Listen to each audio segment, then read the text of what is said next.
Alright, it's been a while since I've done these, but I wanted to update people on what's going to be going on for the next few weeks. Um, Obviously, to say I've had a hectic few weeks is not really an accurate description. Um, as you know, my computer partially died. I had to get that fixed. I still haven't recovered all the files. Just haven't had time to do that. I've been working double shifts at my kitty sitting job, so it's been very taxing and tiring, stressful as well. Things are finally starting to calm down at my second job, and I did get a new phone as well. That's been part of the stress as well, trying to get all set up for content creation and trying to work around its shortcomings and stuff. But here's what I'm going to be doing for the next few weeks, I guess. The first is Skull the Hero Slayer is going to be out on the 21st, so in about 4 days. I believe they're in Korea, so it's probably actually going to be the 20th. I really like this game, but it definitely had a kind of early access vibe to it. Not really a whole lot to do. Balancing was kind of messed up. Not really a whole lot to spend currency on and stuff, but all those things are going to be fixed. They mentioned some of it here.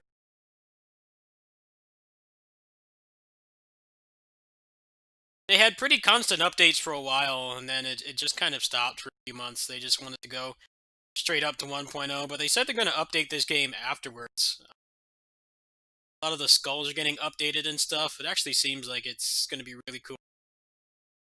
I don't think this game was the greatest roguelike because it's kind of long for one thing, and the other thing was just not a lot of build variety, abilities to use and stuff.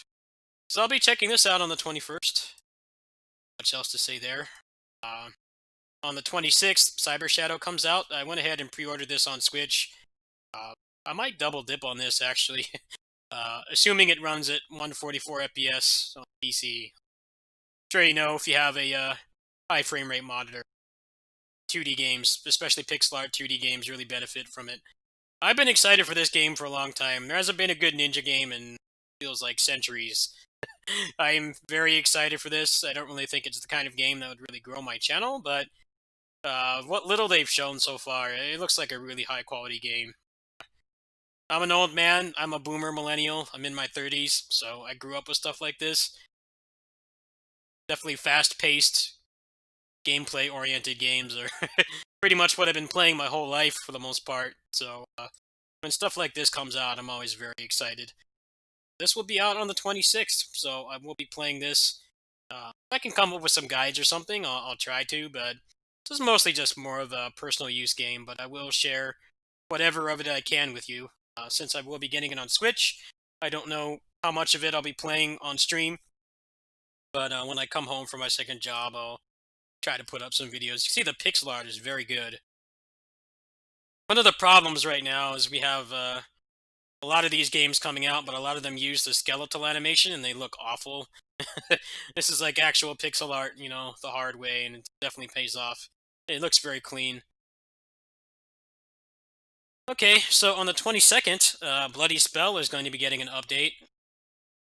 I don't know why they're going for this whole sexy thing. This game, it used to be just a generic, like, Buja protagonist, you know, shonen guy.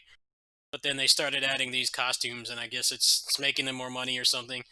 Um, their English is really hard to understand what they're trying to say. Uh, Priestess model got updated, which I don't care about. Other modes, hand-to-hand combat. I have no idea what that means. I guess there's going to be a new level. Their English is really bad. I really think they could benefit from just paying somebody like a small commission to put this stuff in more fluent English. So I'm not exactly sure what this is going to entail, but I haven't even really touched the other update. I've been so busy with other stuff. I haven't really gotten around to it yet. So I'll be checking this out on the 22nd as well. Like I said, their English is it's like reading hieroglyphics. You can't really tell what they're trying to say. I guess they don't have a community manager or anything, so we'll see what happens. I don't really care about this lady. I'm more interested in actual combat mechanics and updates and stuff. It's been like 4 months since the past update, so hopefully it's a little more substantial than what they're trying to say here. Scott Pilgrim came out. I haven't played this much. I've been busy with the new phone, and double shifts at my kitty sitting job is eating up a lot of my time to game at home. I didn't think this game was that great. I think aesthetically it's very great. The music is great. The pixel art. Uh, Paul Robertson did all the pixel art. He's one of the better pixel artists out there. It's a very appealing game to look at and watch and listen.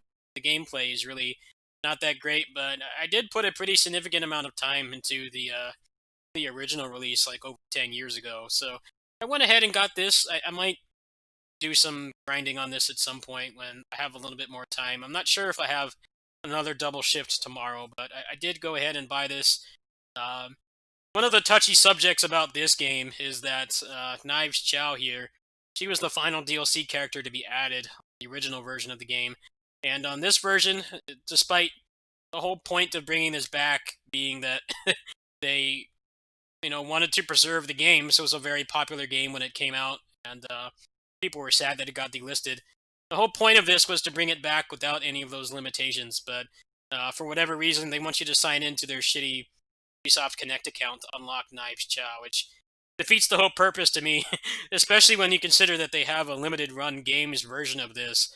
Um, Most of the games that limited run games does, they include all the patches. Usually, the final patch is long done by that point. So, theoretically, you could pop open a limited run version of a game and like a decade later, and you could play it. But you're not going to be able to do that with this, and I think that's incredibly grimy of them to do. Uh, Obviously, nobody likes Uplay. People only use it for the games that force it. So I guess they're trying to get more users. But it's incredibly shady to take a game like this, which keep in mind there was a license agreement with Universal because this game was a movie tie-in. The movie came out around the same time.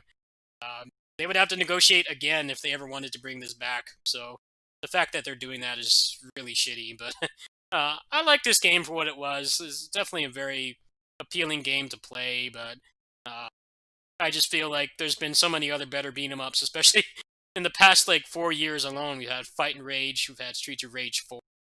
A lot of other stuff has come out that I didn't particularly like, but a lot of other people like the Takeover. This game does not hold a candle to those gameplay wise, but I definitely think it did deserve to be preserved. It's just shitty that it's still not really solving the problem. Whenever they shut down the servers or whatever, you're not gonna be able to play as Knives anymore. I'll try to put up some gameplay of this just for nostalgia's sake. I don't remember if I put anything out for this at the time. I know I got all the achievements, I think. I did pretty much everything in this game. I think some people like to see it, especially since I have like a lot of the more recent beat 'em ups on here in some capacity. Also, I received a review key for Rhythm Fighter on Switch. It's just kind of like One Finger Death Punch, but has way more involved mechanics. There's like dodging, and you have to attack to the beat. What little I played of it was pretty fun, but I'm not really in a position to do an overview for it yet, so I'll try to get this out sometime in the near future. And then finally, Neo 2 is coming out in about 2 weeks. I did apply for a review key from Koei Tecmo America. As you know, I'm partnered with them, but I don't think that gives me any extra dibs this time or any advantages. I did link them one of my most popular guides that I made, those guides that I slaved away at for like 30 hours. So I hope that's enough to get a key. In the event that it does, I'll probably be under an embargo. Actually, I know I'll be under an embargo. There's not really anything to talk about anyway. I've already done everything in this game pretty much. um, I'll put out a port review when I can, but I know that like bigger channels like Digital Foundry are going to cover it. But I have a pretty mid-range PC. I have an i7 9700K and an RTX 2060, which is pretty much a mid-range card. Not counting the new 30 series, which are like impossible to get right now. They are marketing this with a surprising amount of good things here in these bullet points. The fact that it supports 4K, I don't really care about. Ultra widescreen compatibility is nice.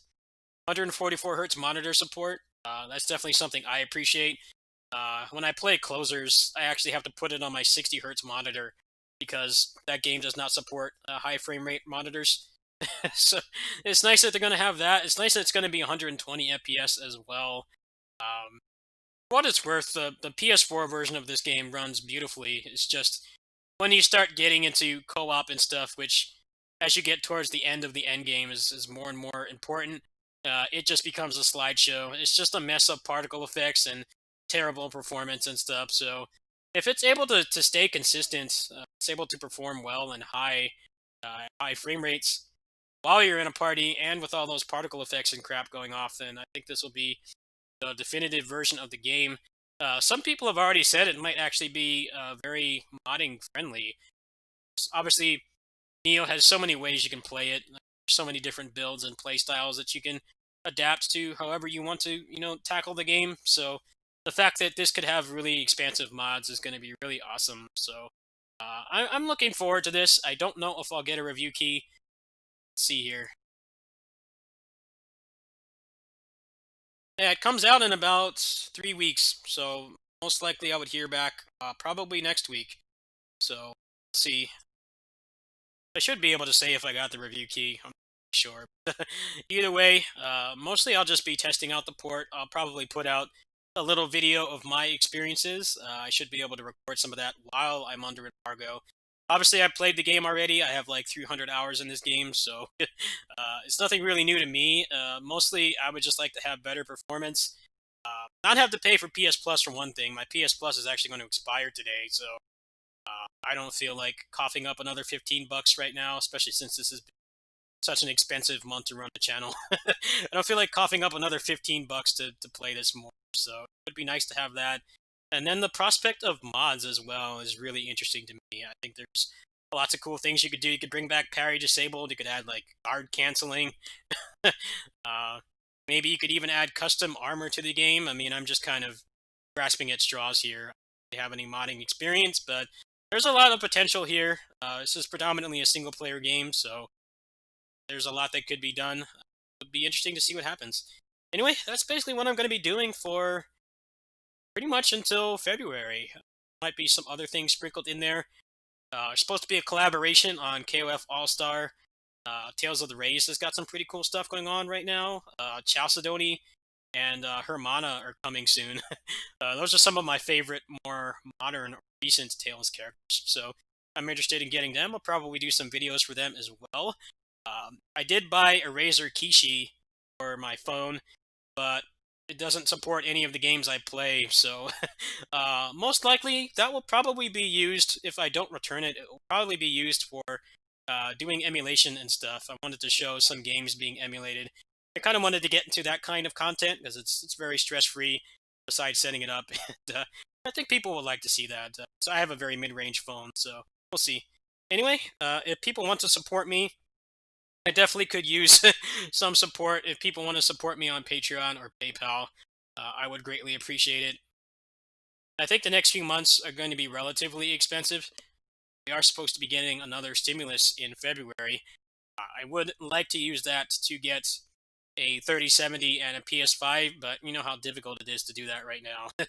uh, I think there was a PS5 drop this week, and they sold out in like a minute. So those would be the next two things I would really need to future-proof my content. I've got a good phone now. Got a ability to capture a direct feed. Got a compatible controller with it. I have two compatible controllers. Basically just need a new graphics card and a PS5.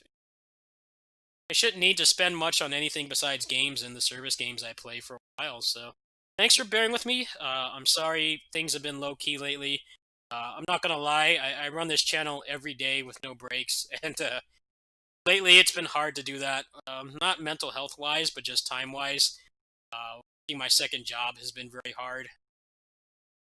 My neighbors needed extra help due to some stuff going on over there, so I haven't had a lot of time to devote to videos, but it's kind of a chill time right now anyway. I'm mostly just playing existing updates of old games and some smaller stuff sprinkled in here, like Cyber Shadow's not going to be a big time investment. Bloody Spell, Scott Pilgrim, and Rhythm Fighter, not really large time investment games. So I'll do what I can. If people want to support me, my links are in the description.